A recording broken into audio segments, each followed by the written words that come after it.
नमस्कार बच्चों, हाजिर हैं आपके गंगा अकेडमी परिवार में। गंगा अकेडमी यूट्यूब चैनल के माध्यम से आपके बीच उपस्थित हो चुके हैं, हाजिर हो चुके हैं आज के एपिसोड में। आज के सेशन में हम साहित्य हिंदी हम शुरू किए थे। पिछले सेशन में आप सब पिछला वीडियो देखेंगे तो साहित्य हिंदी में हम चल रहे थे। उसी के आगे आज के इस एपिसोड में आपको आगे की जानकारी बताते हैं। साहित्य हिंदी आपके लिए इतना इम्पॉर्टेंट है। बच्चे क्या करते हैं, ग्रामर पूरा पढ़ लेते हैं और साहित्य हिंदी छोड़ देते हैं। और आजकल परीक्षाओं का दौर ये चल रहा है कि साहित्य हिंदी से परीक्षाओं में ज़्यादा पूछे जाते हैं। कोई दे दिया परीक्षा में, उनके रचनाकार कौन है, इनके लेखक कौन है, इस टाइप से क्वेश्चन पूछा जाता है और आप सभी से गलत हो जाते हैं। यूपी टेट सीटेट में तो अक्सर ये क्वेश्चन पूछा जाता है। यहाँ से आप सब वीडियोस को बार बार देखकर यहाँ से भी आने वाले परीक्षाओं में सवाल को सही करके आइए, गलत नहीं ना करके आइए।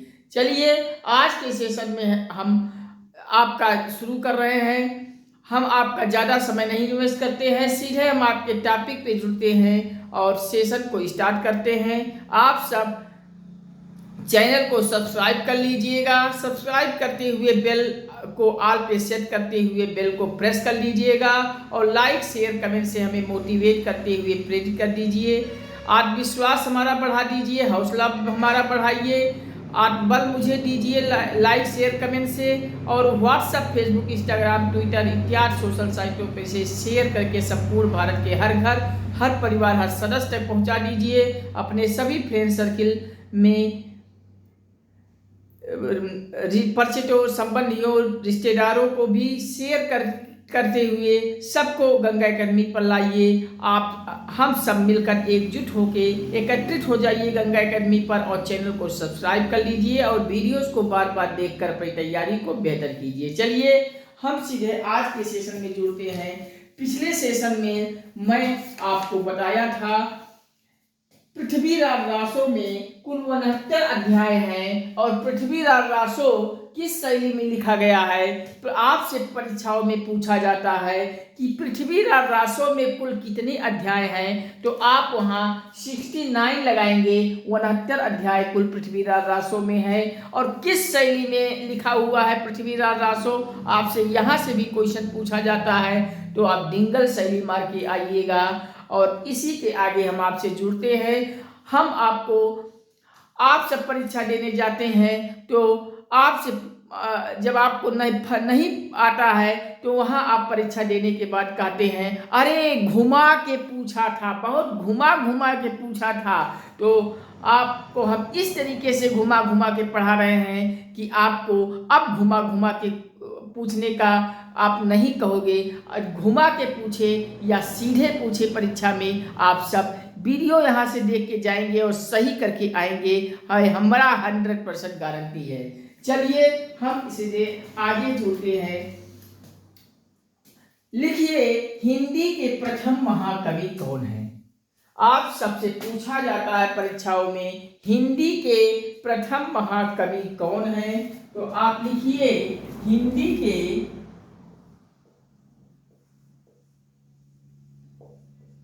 प्रथम महाकवि, हिंदी के प्रथम महाकवि आपसे पूछा जाता है तो आप बताओगे हिंदी के प्रथम महाकवि चंद बरदाई जी हैं। लिख लीजिए चंद्र बरदाई।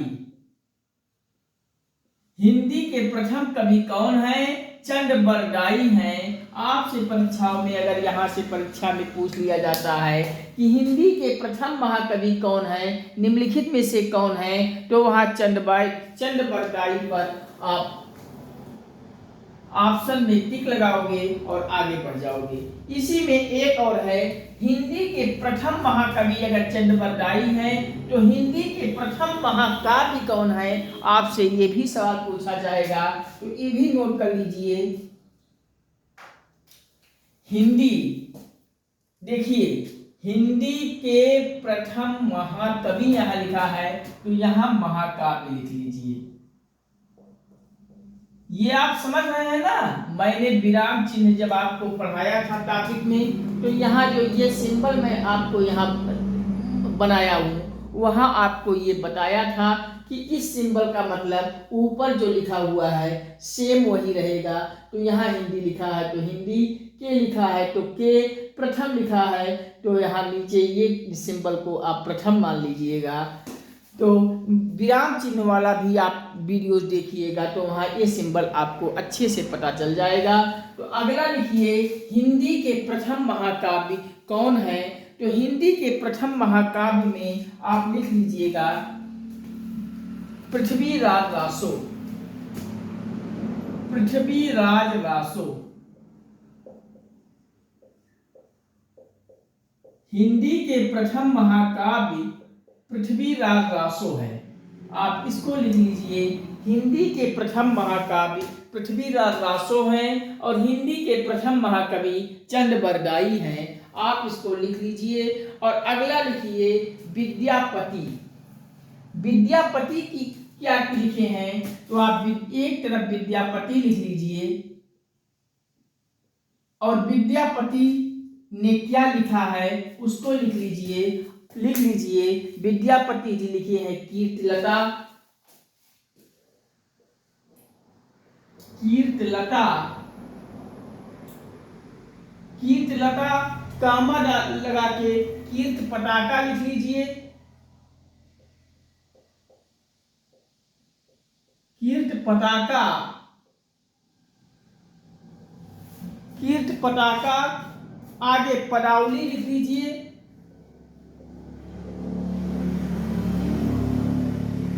पदावली के बाद कामा लगा लीजिए और गोरक्ष विजय नाटक लिख लीजिए। गोरक्ष विजय नाटक।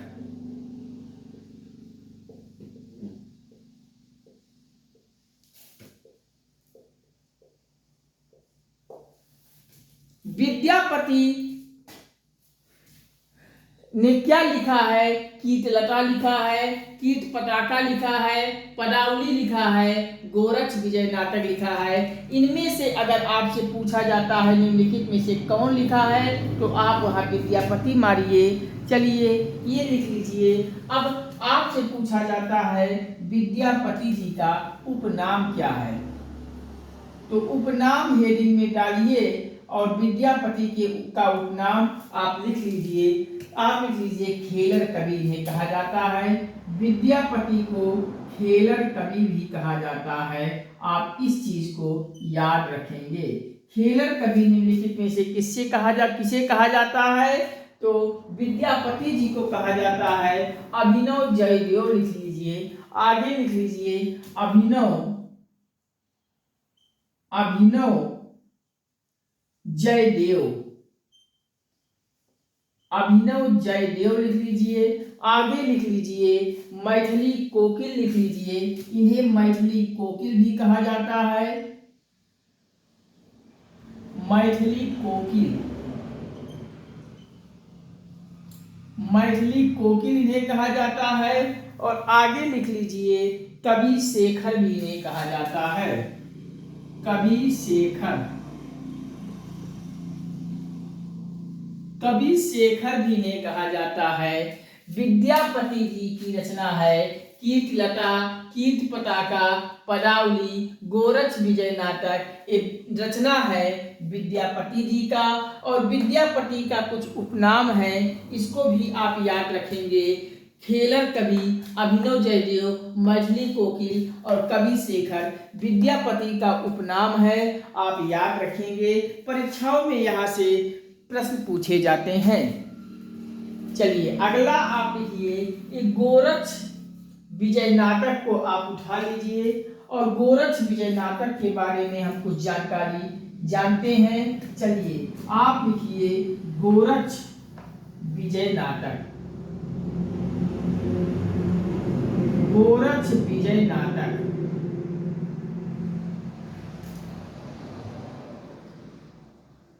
गोरक्ष विजय नाटक को आप लिख लीजिए और गोरक्ष विजय नाटक के बारे में आप दो पार्ट कर लीजिए, एक गद्य वाला भाग और दूसरा पद्य वाला भाग। एक भाग गोरक्ष विजय नाटक का गद्य भाग आता है और दूसरा पार्ट पद्य भाग आता है। आप लिख लीजिए पद्य भाग, गद्य भाग और पद्य भाग। गोरक्ष विजय नाटक का गद्य वाला भाग आपसे पूछा जाता है किस भाषा में लिखा गया है, तो गद्य वाला भाग संस्कृत भाषा में लिखा गया है। आप यहाँ संस्कृत लिख लीजिए, संस्कृत में लिखा गया है। और पद्य वाला भाग अगर आपसे पूछे तो आप मैथिल लिख लीजिए। पद्य भाग गोरक्षनाथ विजय नाटक का पद्य वाला भाग मैथिल में लिखा गया है।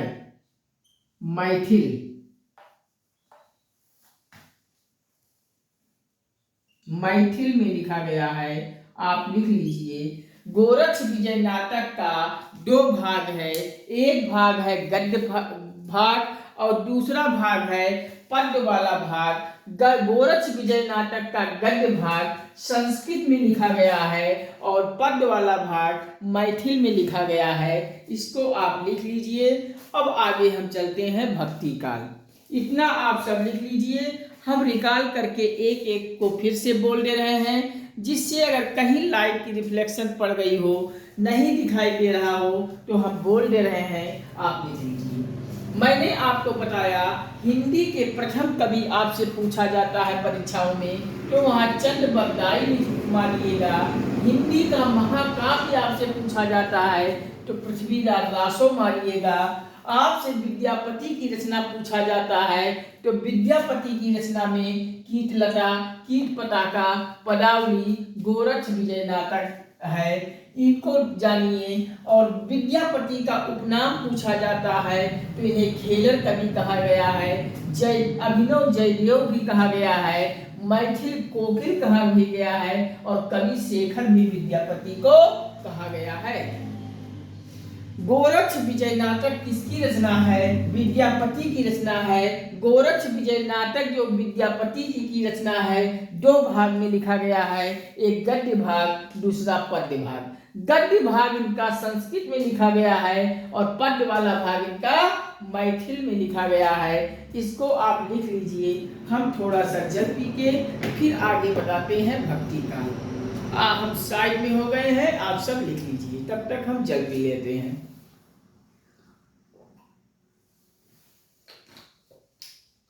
चलिए हम इरेज करते हैं, आप सब लिख लिए होंगे। आगे हेडिंग डालिए भक्ति काल। ये सब आप बहुत ध्यान से वीडियो सब देखिएगा, कॉपी में लिख डालिएगा, इंपॉर्टेंट है, परीक्षाओं में यहाँ से जरूर पूछा जाता है।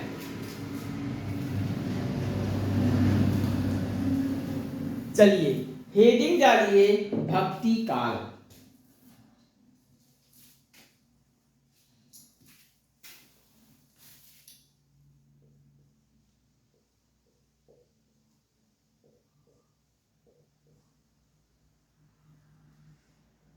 भक्ति काल में कौन कौन है, कौन कौन कवि भक्ति काल के अंतर्गत हैं, आप इसमें लिख लीजिए।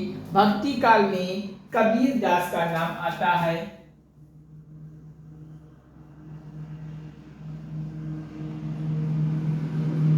कबीर दास का नाम भक्ति काल में आता है। रैदास का नाम आता है, रैदास का नाम आता है। गुरु नानक का नाम आता है।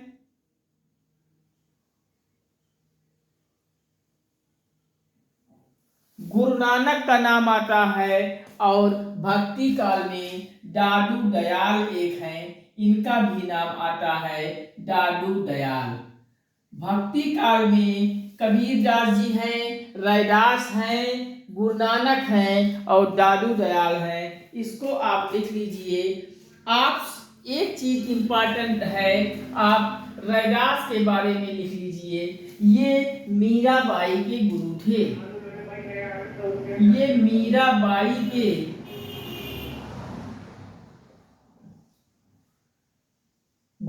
थे? मीराबाई के गुरु कौन थे? आपसे अगर पूछा जाता है तो मीराबाई के गुरु रैदास थे। आप इम्पॉर्टेंट है, परीक्षाओं में पूछा जाता है, आप नोट कर लीजिए। मीराबाई के गुरु रैदास हैं, रैदास थे। अब आप कबीरदास को पकड़िए। कबीरदास के बारे में कुछ जानकारी नोट कर लीजिए।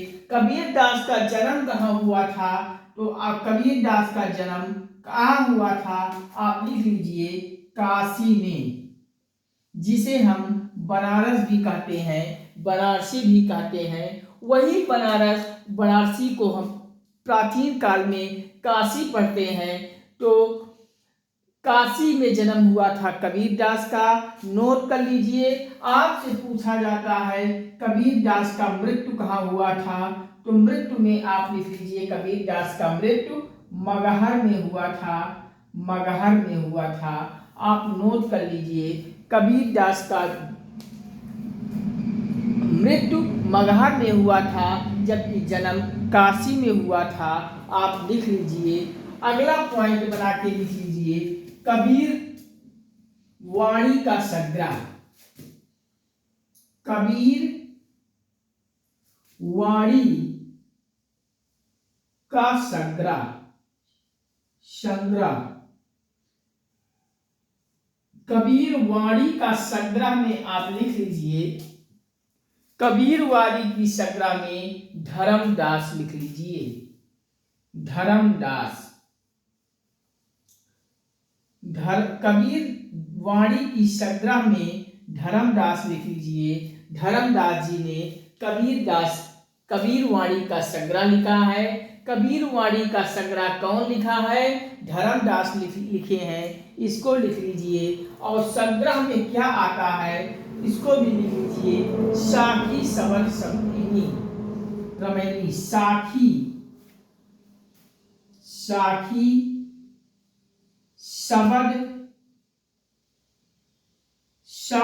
सबद रमैनी, साखी सबद रमैनी। ये तीनों का साखी सबद रमैनी तीनों कबीर वाणी का संग्रह है। लिखा कौन है? धर्मदास हैं, आप लिख लीजिए। और भाषा इनकी कौन सी है? आप भाषा को भी लिख लीजिए। भाषा इनकी है पंचमेल और खिचड़ी, पंचमेल खिचड़ी, पंचमेल खिचड़ी, इसको आप लिख लीजिए। भाषा में पंचमेल खिचड़ी लिखेंगे। चलिए इतना लिख लीजिए आप। हम फिर से निकाल करके बोल दे रहे हैं, कहीं नहीं दिखाई दे रहा है तो सुन के लिख लीजिए। भक्ति काल में हेडिंग डालिए। भक्ति काल में कौन कौन से कवि आते हैं तो सुनिए। भक्ति काल में कवि आते हैं कबीरदास, रैदास, गुरु नानक और दादू दयाल। रैदास कौन थे? मीराबाई के गुरु थे, आप नोट कर लीजिए। रैदास मीराबाई के गुरु थे। कबीरदास के बारे में जान लीजिए। जन्म इनका कबीरदास का काशी में हुआ था, जबकि मृत्यु हुआ था मगहर में। कबीर वाणी का संग्रह कौन लिखा था? तो धर्मदास ने लिखा था। कबीर वाणी के संग्रह में आप लिख लीजिए साखी सबद रमैनी, साखी सबद रमैनी कबीर वाणी का संग्रह है। भाषा इनका है पंचमेल और खिचड़ी।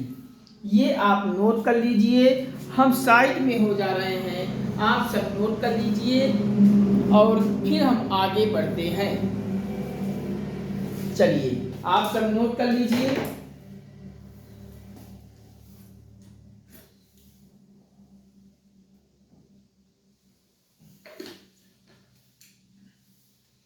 हम इरेज करते हैं और आगे गुरु नानक देव पे भी बता देते हैं।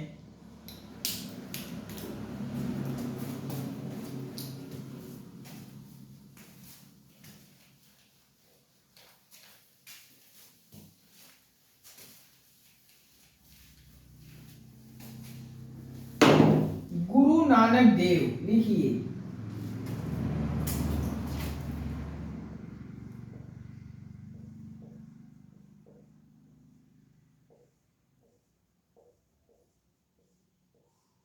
गुरु नानक देव। गुरु नानक देव के बारे में आप नोट कर लीजिए। गुरु नानक देव ने लिखा है जायूसी, जायूजी, जयूजी लिख लीजिए। जयूजी कौन लिखा है? गुरु नानक देव ने लिखा है। नसीहतनामा लिख लीजिए, नसीहतनामा, नसीहतनामा, नसीहतनामा लिख लीजिए। आगे हेडिंग डालिए आदि ग्रंथ, आदि ग्रंथ,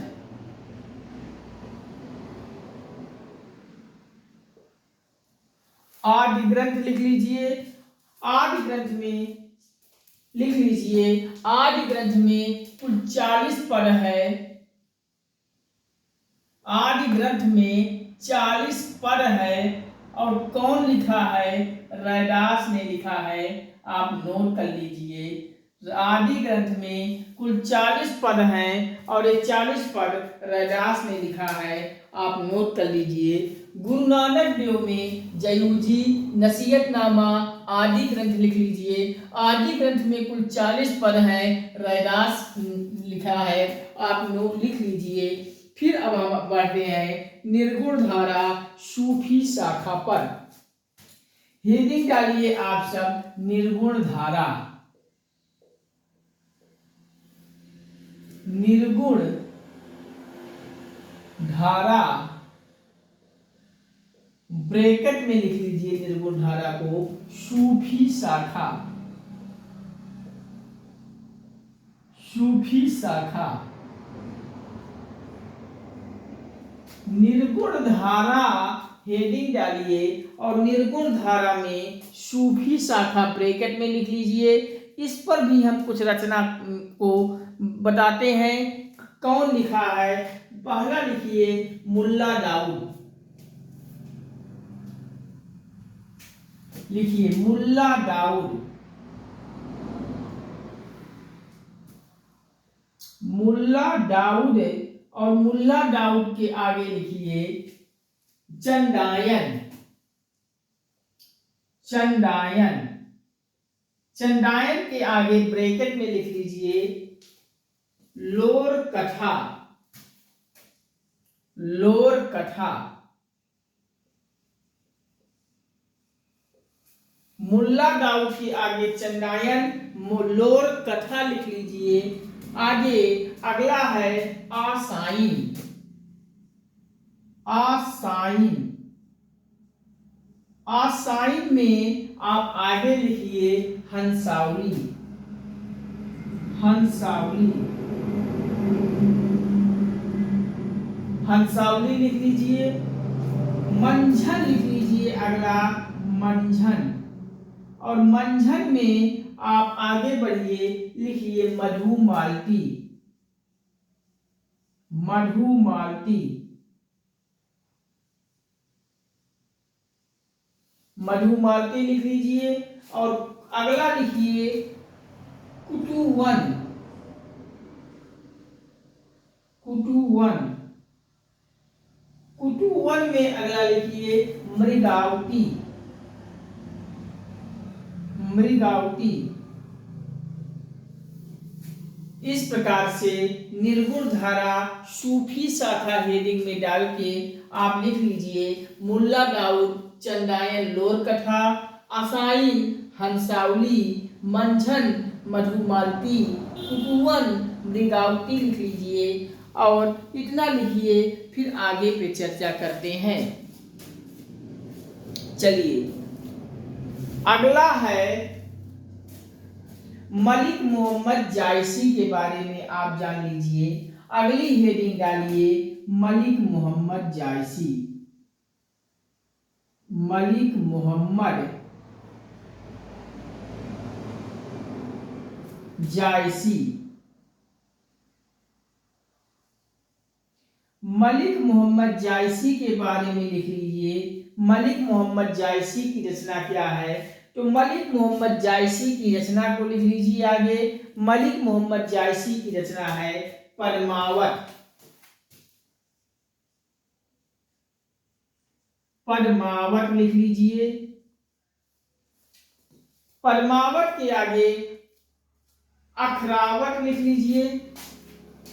अखरावत भी मलिक मोहम्मद जायसी की रचना है। अखरावत।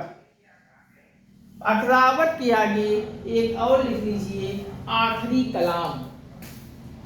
आखिरी कलाम। आखिरी कलाम।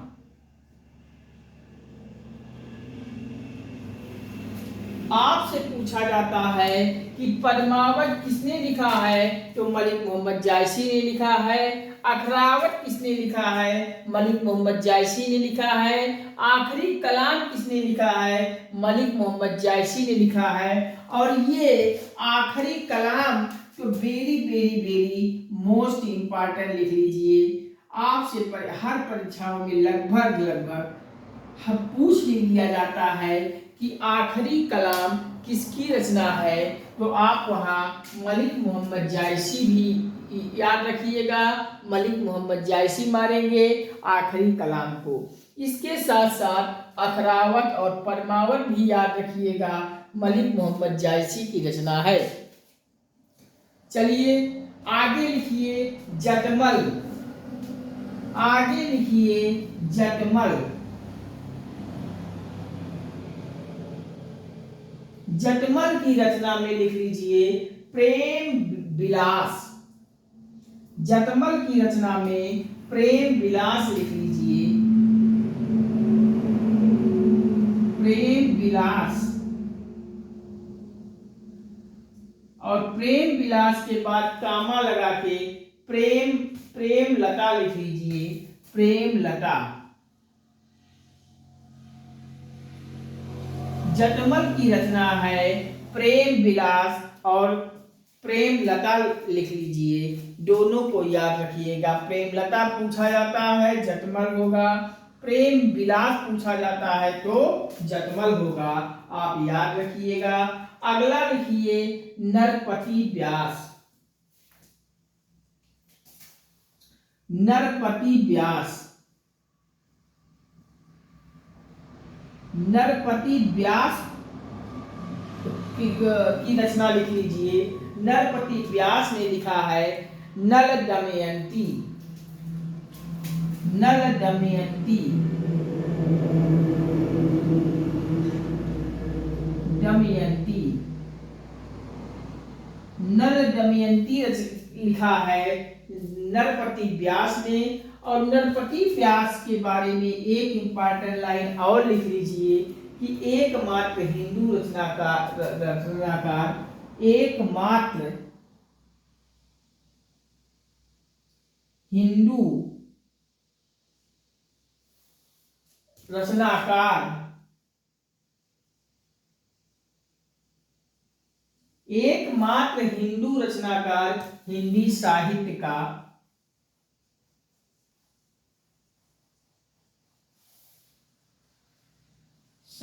का था। हिंदी साहित्य का एकमात्र हिंदू रचनाकार थे नरपति व्यास, जिनकी रचना है नल दमयंती। आप इसको लिख लीजिए। और अगला लिखिए उस्मान की रचना क्या है। यहीं पे हम लिख देते हैं उस्मान की रचना की। आपसे पूछा जाता है कि उस्मान की रचना क्या है, तो उस्मान की रचना आपसे निम्नलिखित में से कौन है, तो उस्मान की रचना में आप चित्रावली लिख लीजिए। उस्मान लिखे हैं चित्रावली। उस्मान चित्रावली। उस्मान चित्रावली। इस तरीके से आप याद कर लीजिए और इतना लिखिए, फिर हम आगे बढ़ते हैं। कहिए तो हम इतना एक एक करके आपको रिकॉल करते हुए बोल देते हैं, जिससे कहीं लाइट की रिफ्लेक्शन अगर पड़ गई हो, नहीं दिखाई दे रही है, तो हम एक एक करके बोल दे रहे हैं। आप सब लिख लीजिए, वीडियोस को देखिए, गंभीरता से देखिएगा, क्योंकि गारंटी है यहाँ से परीक्षा में प्रश्न पूछे जाएंगे, आपसे मुलाकात होगी। तो आप सब गलत करके ना आइए, ये वीडियो देख के आप यहाँ से आने वाले परीक्षाओं में प्रश्नों को सही करके आइए। चलिए हम एक एक करके बोल दे रहे हैं, जिससे कोई भी सवाल आपसे छूटने ना पाए परीक्षा में। या गलत ना होने पाए परीक्षा में।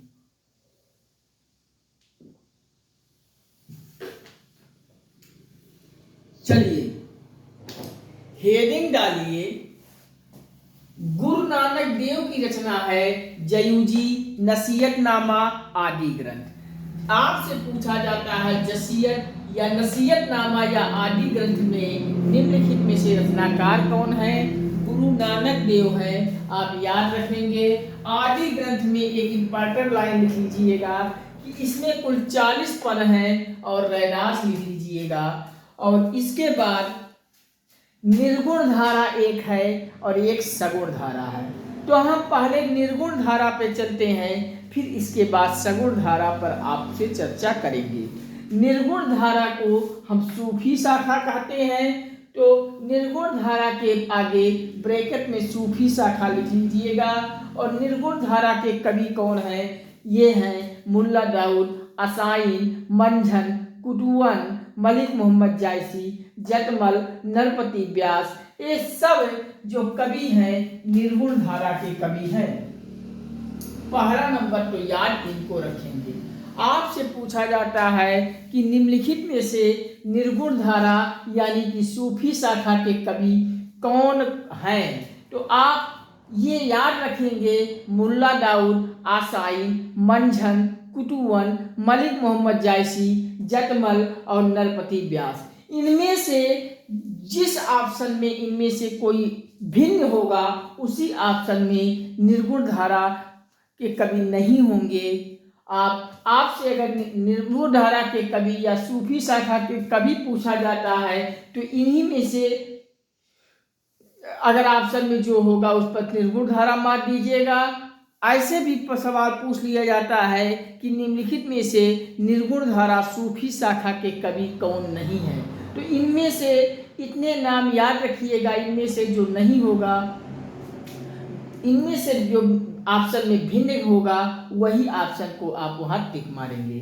तो मुल्ला दाऊद की रचना है चंदायन। चंदायन को ब्रैकेट में लोर कथा लिख लीजिए। चंदायन को ब्रैकेट में लोर कथा लिख लीजिएगा। और चंदायन किसकी रचना है? लोर कथा किसकी रचना है? मुल्ला दाऊद की रचना है। आगे आसाइन किसकी रचना है? आसाइन जी ने की रचना है हंसावली। आसाइन ने लिखा है हंसावली। मंझन ने लिखा है मधुमालती। कुटुवन ने लिखा है मृगावती। मलिक मोहम्मद जायसी ने परमावत लिखा है, अखरावत लिखा है, आखिरी कलाम लिखा है। और आखिरी कलाम पे very very very most important आप लिख लीजिएगा, क्योंकि अक्सर हर परीक्षाओं में यहाँ ये पूछ लिया जाता है।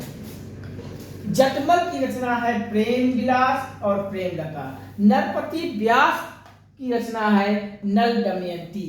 और नरपति व्यास के बारे में एक लाइन लिख लीजिएगा, हिंदी साहित्य के एकमात्र हिंदू रचनाकार थे। आपसे पूछा जाता है निम्नलिखित में से हिंदी साहित्य के एकमात्र हिंदू रचनाकार कौन है? तो वहाँ नरपति व्यास लगाएंगे। नरपति व्यास हिंदी साहित्य के एकमात्र हिंदू रचनाकार कहे जाते हैं और इनकी रचना है नल दमयंती। नल दमयंती। अब इतना लिख लीजिए, हम साइड में हो जा रहे हैं, आप सब लिख लीजिए। फिर हम चलते हैं सगुण धारा पर।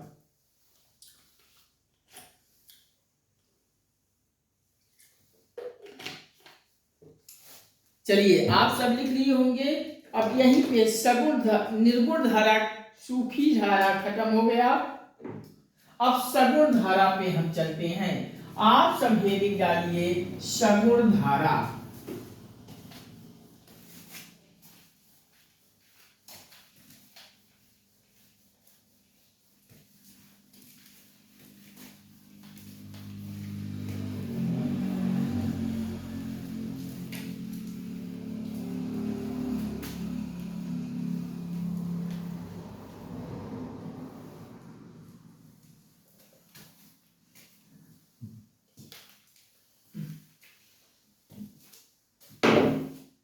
चलिए लिखिए हेडिंग सगुण धारा।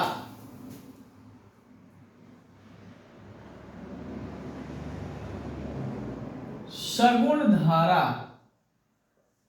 सगुण धारा के कवि कौन कौन से हैं? सबसे पहले तो सगुण धारा के कवि को जान लीजिए।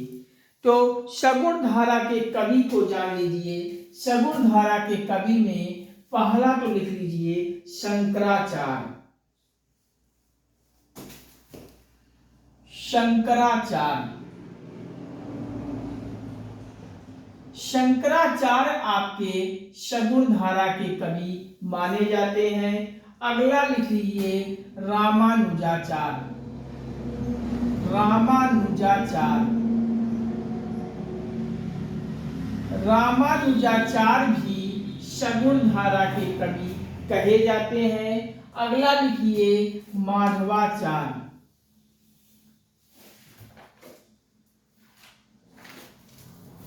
माधवाचार्य, माधवाचार्य भी सगुण धारा के कवि कहे जाते हैं। अगला लिखिए वल्लभाचार्य। वल्लभाचार्य, वल्लभाचार्य भी किस धारा के कवि कहे गए हैं? तो वल्लभाचार्य सगुण धारा के कवि हैं। इतना आप लिख लीजिए। आगे लिखिए निम्बकाचार्य। निम्बकाचार्य, सॉरी नी होना चाहिए, निम्बका, निम्बकाचार्य। तो इन कवियों के नाम लिख लीजिए। ये कौन से किस धारा के कवि हैं? तो निम्बकाचार्य, वल्लभाचार्य, माधवाचार्य, रामानुजाचार्य और शंकराचार्य, ये आपके सगुण धारा के कवि हैं। इसको याद रखिएगा। आपसे परीक्षाओं में पूछा जाता है सगुण धारा के निम्नलिखित में से कौन कवि नहीं है? तो ये 5 के बाद कोई दूसरा होगा तो वो नहीं होंगे, और इन 5 में से जो होगा वो सगुण धारा के कवि कहे माने गए हैं। तो आप इन 5 को याद रखिए। आप एक एक करके हम इनकी रचना को बताते हैं। शंकराचार्य ने अद्वैतवाद लिखा है। आप शंकराचार्य के बारे में इनकी रचना लिख लीजिए। अद्वैतवाद,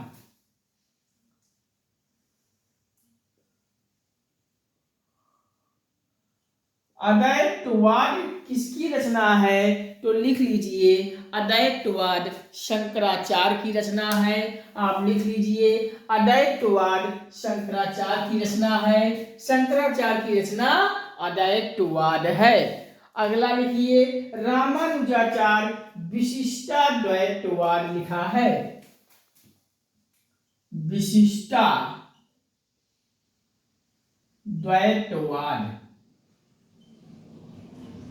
विशिष्टाद्वैतवाद रचना है रामानुजाचार्य की। रामानुजाचार्य निम्नलिखित में से कौन सी रचना है? तो रामानुजाचार्य की रचना है विशिष्टाद्वैतवाद। अगला लिखिए माधवाचार्य। तो माधवाचार्य द्वैतवाद लिख लीजिए। द्वैतवाद, द्वैतवाद माधवाचार्य की रचना है। अगला लिखिए वल्लभाचार्य। शुद्ध वल्लभाचार्य लिखे हैं शुद्ध द्वैतवाद। शुद्ध द्वैतवाद, शुद्ध द्वैतवाद रचना है वल्लभाचार्य जी की। वल्लभाचार्य ने लिखा है शुद्ध द्वैतवाद। अगला लिखिए निम्बकाचार्य की रचना द्वैतवाद।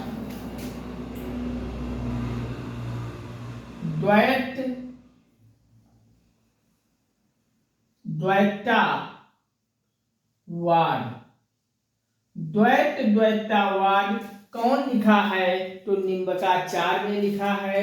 इसको आप लिख लीजिए। कहीं किसी में कोई प्रॉब्लम हो तो कमेंट में हमें बताएंगे। हम आपके कमेंट को पढ़ के आपके प्रॉब्लम को सॉल्व करेंगे। चलिए, सगुण धारा के कवियों में शंकराचार्य हैं, रामानुजाचार्य हैं, माधवाचार्य हैं, वल्लभाचार्य हैं, निम्बकाचार्य हैं। शंकराचार्य की रचना अद्वैतवाद है, रामानुजाचार्य की रचना विशिष्टाद्वैतवाद है, माधवाचार्य की रचना द्वैतावाद है और वल्लभाचार्य की रचना है शुद्ध द्वैतावाद। निम्बकाचार्य की रचना द्वैतावाद।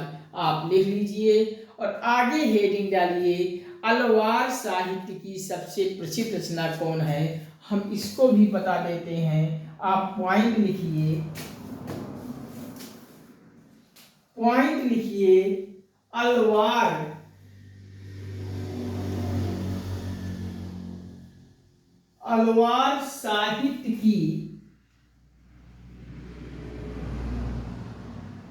अलवार साहित्य की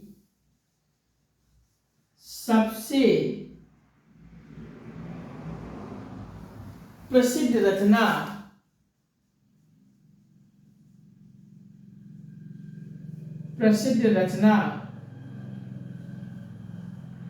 अलवार साहित्य की सबसे प्रसिद्ध रचना है, आप लिख लीजिए, शतकोप।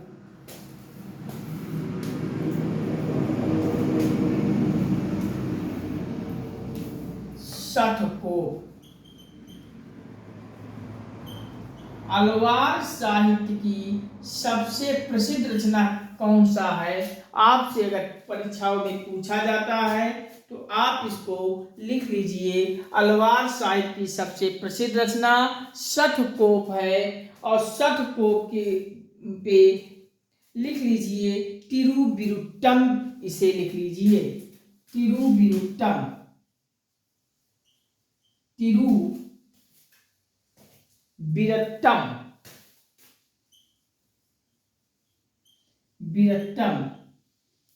ये अलवार साहित्य की सबसे प्रसिद्ध रचना है, आप इसको नोट कर लीजिए। चलिए, इतना आप सब लिख लीजिए, हम आगे चलते हैं। हम साइड में हो जा गए हैं, आप सब लिख लीजिए और हम आगे बढ़ते हैं अब सगुण धारा यानी कि राम भक्ति पर। सगुण धारा में दो पक्ष है, एक सगुण धारा के राम भक्ति का और दूसरा सगुण भक्ति का कृष्ण भक्ति का। तो हम अब सगुण ही धारा में हम राम भक्ति के कवियों पर चर्चा करेंगे कि सगुण धारा के में राम भक्ति में कौन कौन से कवि हैं और उनकी कौन कौन सी रचना है, हम इस पर चर्चा करते हैं। इस पर चर्चा करने के उपरांत हम फिर सगुण धारा के कृष्ण भक्ति वाले कवियों पर भी चर्चा करेंगे। आप सब लिख लीजिए, हम बगल में हो जा रहे हैं, साइड में हो जा रहे हैं, जिससे दिखाई पड़े। और फिर अब बढ़ते हैं सगुण धारा के राम भक्ति पर।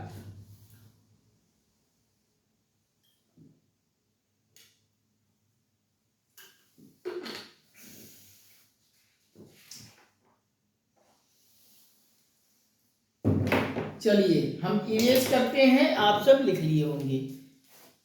कहिए तो बोल दे। शंकराचार्य की रचना द्वैतवाद, रामानुजाचार्य की रचना विशिष्टाद्वैतवाद, माधवाचार्य की रचना द्वैतावाद, वल्लभाचार्य की रचना शुद्ध द्वैतावाद, निम्बकाचार्य की रचना द्वैतावाद और अलवार साहित्य की सबसे प्रसिद्ध रचना शतकोप है।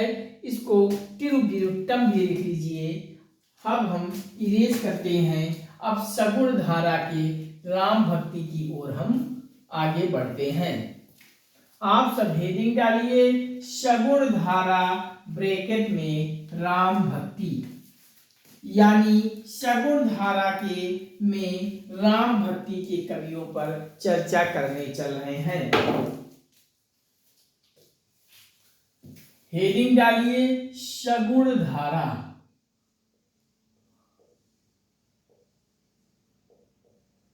और सगुण धारा में आप ब्रैकेट में राम भक्ति लिख लीजिए।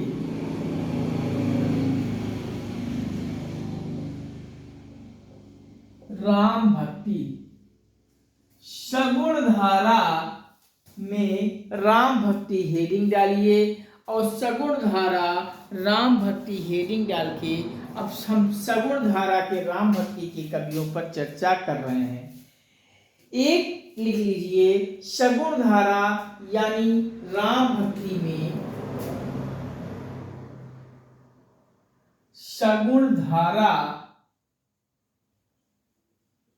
यानी राम भक्ति में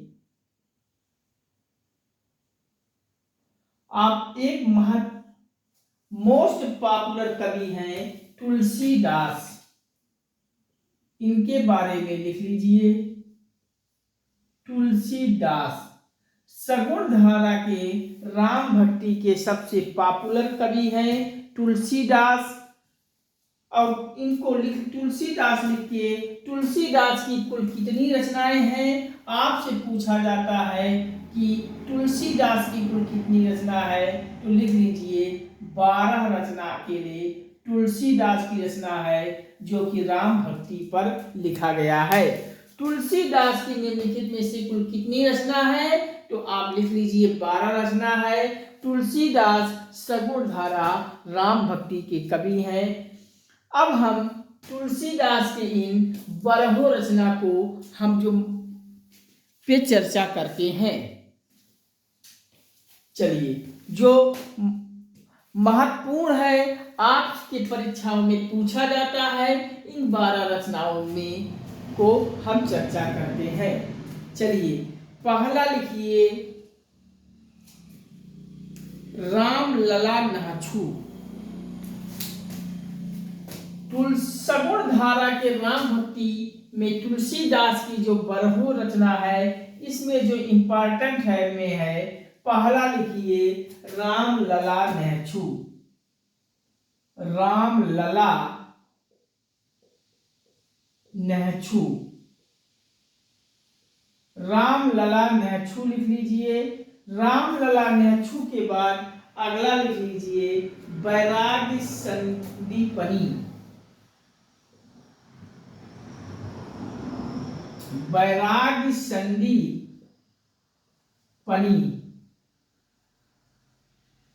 बैरागी संदीपनी।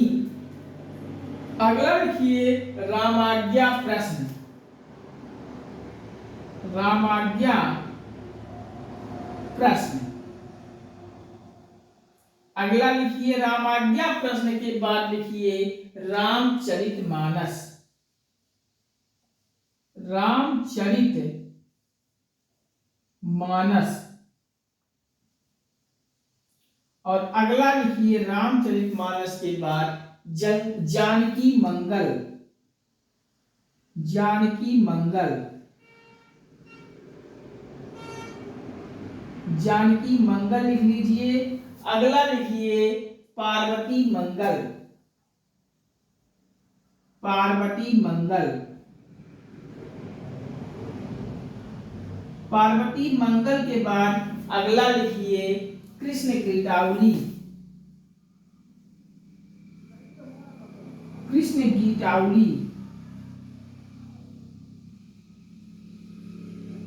कृष्ण गीतावली। अगला लिखिए विनय पत्रिका। विनय पत्रिका। विनय पत्रिका के बाद अगला लिखिए दोहावली। दोहावली लिख लीजिए। दोहावली के बाद अगला लिख लीजिए बरवे रामायण। बरवे रामायण। और अगला लिख लीजिए कवितावली। कवितावली। अगला लिखिए कवितावली। ये राम लला नेछू, बैरागी संदीपनी, राम आज्ञा प्रश्न, रामचरितमानस, जानकी मंगल, पार्वती मंगल, कृष्ण गीतावली, विनय पत्रिका, दोहावली, बरवे रामायण। कितना है? 1 2 3 4 5 6 7 8 9 10 11। ये आपके राम भक्ति के सगुण धारा में राम भक्ति के तुलसीदास की रचना है। आप इसको इनमें से आपके परीक्षाओं में किसी का आ जाए और इनमें से इनकी रचना किसने किया था तो आप तुलसीदास मारेंगे, दूसरा कोई नहीं मारेंगे। ये रामाज्ञा प्रश्न जो मैं लिखा हुआ है तो रामाज्ञा प्रश्न में आप रामचरितमानस में एक राम सलाका होता होगा, आप वहाँ अपने मन से कोई प्रश्न करते होंगे और उसमें कुछ चौपाई लिखे होंगे, उसका उत्तर आपको मिल जाता है चौपाई में, तो वही रामाज्ञा प्रश्न है। आप रामाज्ञा प्रश्न को जान लीजिए। वही जो रामचरितमानस के शुरुआत में या अंतिम में आपको एक पेज में कुछ राम सलाका में आपको प्रश्न करने वाला दिया होता है, वही रामाज्ञा प्रश्न है। आपसे परीक्षाओं में पूछा जाता है कि रामचरितमानस किस भाषा में लिखा गया है, तो रामचरितमानस को अवधी भाषा में लिखा गया है। आप लिख लीजिए अवधी भाषा में। अवधी भाषा में रामचरितमानस लिखा गया है और भक्ति रस का प्रयोग किया गया है। रस अगर पूछा जाए तो भक्ति रस में लिखा गया है अवधी भाषा में रामचरितमानस को।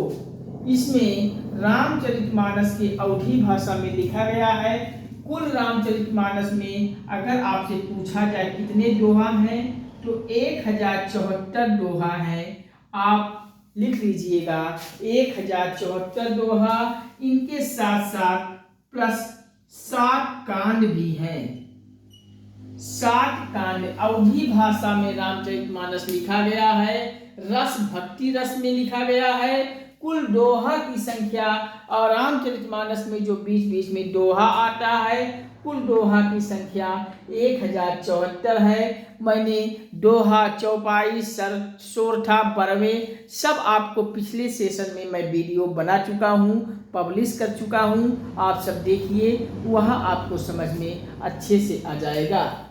1074 दोहा है रामचरितमानस में, कुल अवधी भाषा में है, भक्ति रस का प्रयोग किया गया है। और 1074 दोहा, ये पूरा रामचरितमानस में कुल 7 कांड हैं। आप कहिए तो ये 7 कांड को मैं क्रम से बता दें, क्योंकि आपके परीक्षाओं में ये 7 कांड का क्रम से पूछ लिया जाता है कि 7 कांड का प्रक्रम बताइए। तो पहला लिखिए बालकांड। बालकांड के बाद दूसरा लिख लीजिएगा अयोध्या कांड। अयोध्या कांड। और तीसरा लिखिए अयोध्या कांड के बाद राम। ऐसे याद कर लीजिए, राम सबसे पहले जन्म हुआ था तो बालकांड बना था। उसके बाद जन्म कहाँ हुआ था, अयोध्या में हुआ था। उनका बचपन अयोध्या में बीता था तो अयोध्या कांड लिख लीजिए। फिर अयोध्या कांड के बाद उनका वनवास हुआ तो सुग्रीव और राम की मित्रता हुई, तो ये आप अरण्य कांड लिख लीजिए। अरण्य कांड में हुई थी मित्रता, तो अरण्य कांड लिख लीजिए। अब अरण्य कांड के बाद अगला लिख लीजिए, अरण्य कांड के बाद किष्किंधा कांड है। राम और सुग्रीव की मित्रता इसी किष्किंधा कांड में हुई थी। आप लिख लीजिए किष्किंधा कांड। किष्किंधा कांड। और किष्किंधा कांड के बाद अगला 5वां लिख लीजिए सुंदर कांड, जहां हनुमान का सीता जी की खोज किए थे, वही हनुमान जी का कामकाज है सुंदर कांड में। तो आप 5वां लिख लीजिए, 5वें नंबर पे सुंदर कांड है।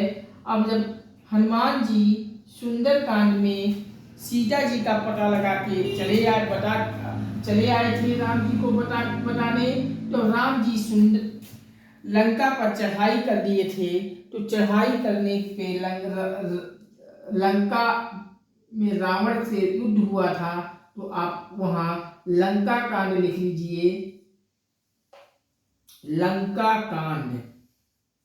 और लंका कांड के बाद अब पुनः उनका 14 साल का वनवास खत्म हो गया। वो पुनः अयोध्या आ रहे थे। तो अंतिम लिख लीजिए उत्तरकांड। इस प्रकार से ये सातों कांड आपके क्रमानुसार हैं। आप इन्हें नोट कर लीजिएगा और अच्छे से पढ़ लीजिएगा, रट लीजिएगा, क्योंकि आपको परीक्षाओं में इन सातों कांड का क्रम में से भी लगाने को पूछा जाता है।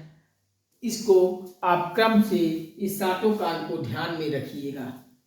चलिए आप सब इतना लिख लीजिए। हम एक एक करके कहिए बोल दें, जिससे कहीं लाइट की रिफ्लेक्शन अगर नहीं पड़ती है, लाइट की रिफ्लेक्शन से नहीं दिख रही है, तो हम बोल देते हैं, आप सबका छूटने नहीं पाएगा। लिख लीजिए। थोड़ा सा हम जल पी लेते हैं, उसके बाद इस पर एक एक करके सभी को बोलते हैं।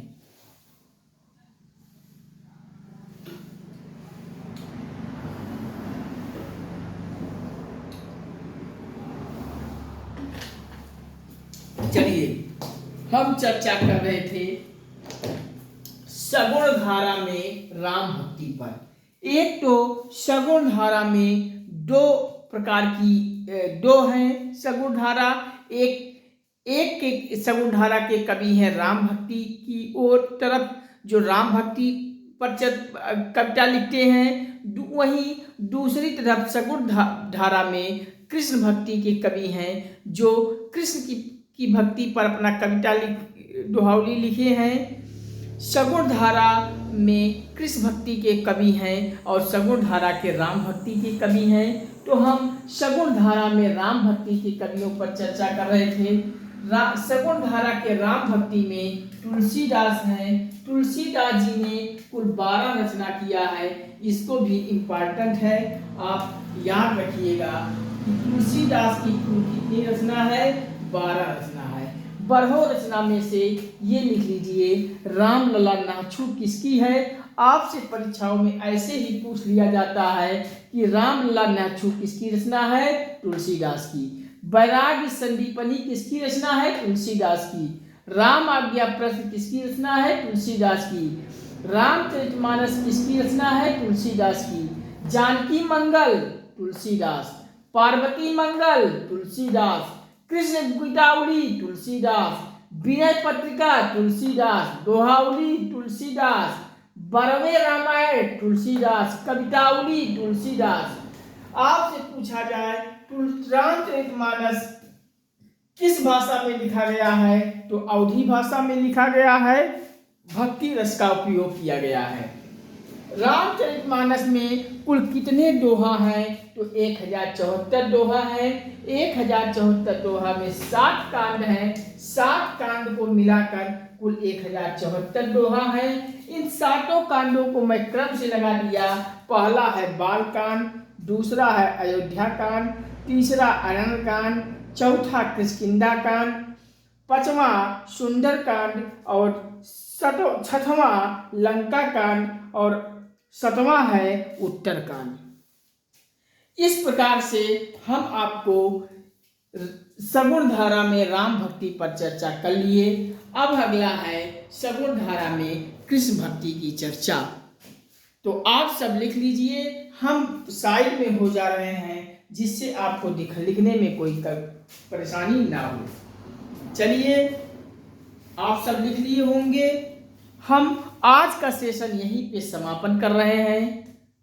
इसके आगे हम अगला सेशन अगला एपिसोड में आपसे बहुत जल्द आपके बीच फिर उपस्थित होकर हाजिर होंगे और हम चर्चा करेंगे सगुण धारा में कृष्ण भक्ति के कवियों पर। चलिए आज का सेशन यहीं पे, हम अगले सेशन में आपके बीच बहुत जल्द आएंगे। आपका कोर्स पूरा समय से कंप्लीट करेंगे, ये मेरा दावा है, मेरा गारंटी है। बस आप सभी से बार बार मैं गुजारिश करता हूँ, निवेदन करता हूँ, विनम्र प्रार्थना करता हूँ कि आप सभी गंगा एकेडमी यूट्यूब चैनल पर आइए, इसे सपोर्ट करें, प्यार करें, हमें सपोर्ट प्यार दें, लाइक शेयर कमेंट से हमें सपोर्ट करें, प्यार दें। चैनल को आप सब आइए, सब्सक्राइब कीजिए। सब्सक्राइब करते ही बगल में घंटी बन जाएगी, उसको ऑल पे सेट करके प्रेस कर लीजिए, जिससे हम यहाँ से जो भी नोटिफिकेशन, जो भी वीडियो पब्लिश करें सबसे पहले आपके मोबाइल में पहुँचे और आपकी वीडियो कोई छूटने ना पाए, आपका कोई क्लास, कोई सेशन छूटने ना पाए। आप अपनी तैयारी को बेहतर करते हुए परीक्षा में जाइए, परीक्षा क्रैक करते हुए क्वालिफाई कीजिए और एक नौकरी अचीव कीजिए, जिससे आपके परिवार में खुशियाँ मिले। और आपके परिवार में नौकरी मिलने पर खुशी जब होगी तो मुझे भी खुशी होगी। आप सभी को करना क्या है कि गंगा एकेडमी यूट्यूब चैनल के वीडियोस को, लिंक को आप सबको व्हाट्सएप, फेसबुक, इंस्टाग्राम, ट्विटर इत्यादि सभी सोशल साइटों पे इसे बड़े बड़े ग्रुपों में, हर ग्रुप में इसे शेयर कर देना है। और इतना शेयर कर दीजिए कि संपूर्ण भारत के हर घर, हर परिवार, हर सदस्य गंगा एकेडमी पहुंच जाए, जिससे हर भाई बहन, हर परीक्षार्थी निःशुल्क शिक्षा के द्वारा अपनी परीक्षाओं की तैयारी को बेहतर करे। आप सब इतना कर दीजिएगा, इतना सपोर्ट प्यार करते हुए हमें बल बढ़ा दीजिएगा, हौसला बढ़ा दीजिएगा, हमें बल दे दीजिएगा, हमें मोटिवेट करते हुए इतना प्रेरित कर दीजिएगा करते हुए, क्योंकि इतना करने में आपका कोई शुल्क नहीं लगेगा, इससे हमारा आत्मबल बढ़ जाएगा। आप इतना कर दीजिएगा, आपसे विनम्र निवेदन करते हुए हाथ जोड़कर प्रणाम करता हूँ, इतना कर दीजिए। बाकी अपने सभी परिचितों को, संबंधियों को, दोस्तों को, मित्रों को, रिश्तेदारों को भी गंगा एकेडमी शेयर करके दे दीजिएगा। और आप सभी एकजुट होकर, एकत्रित होकर हुए आप सब आइए, चैनल पर आइए। आप सभी से हाथ जोड़कर प्रार्थना कर रहे हैं, आप सभी आइए और चैनल को सब्सक्राइब कीजिए। सब्सक्राइब करते ही बगल घंटी बन जाएगी, उसको भी प्रेस करते हुए ऑल पे सेट कर लीजिएगा।